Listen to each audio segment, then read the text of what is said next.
bien d'accord, c'est un député En Marche qui parle chez nos confrères de BFM TV. Qu'est-ce qui se passe, à quoi on assiste? Une tempête dans un verre d'eau, un vrai problème, une opportunité pour l'opposition de se déchaîner contre la majorité? On est où? Il se passe quoi là? On est dans une répétition d'erreurs politiques, parce que c'est pas la première. En l'espace d'une semaine, on en a quand même eu un petit paquet d'erreurs de communication ou d'erreurs politiques.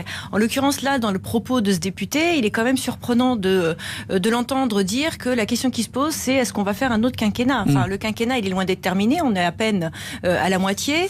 On se rend compte que c'est une catastrophe, tant sur le plan social, puisque je rappelle quand même que depuis les Gilets jaunes, on a régulièrement des gens dans la rue, que les réformes qui sont menées sont massivement rejetées par les Français.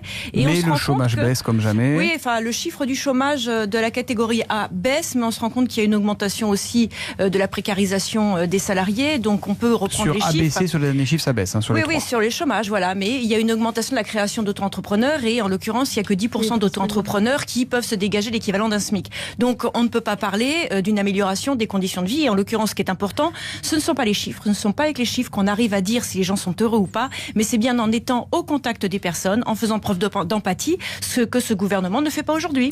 Alors, il y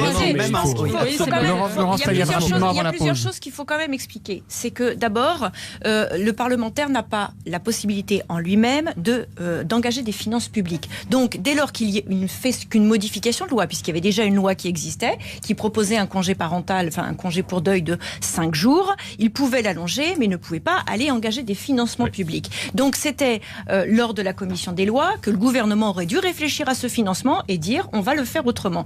Donc, on ne peut pas engager la responsabilité du parlementaire en question. Et en l'occurrence, c'est ce que le gouvernement est en train de faire en disant cette loi était mal ficelée à cause du financement. Ce n'est pas vrai.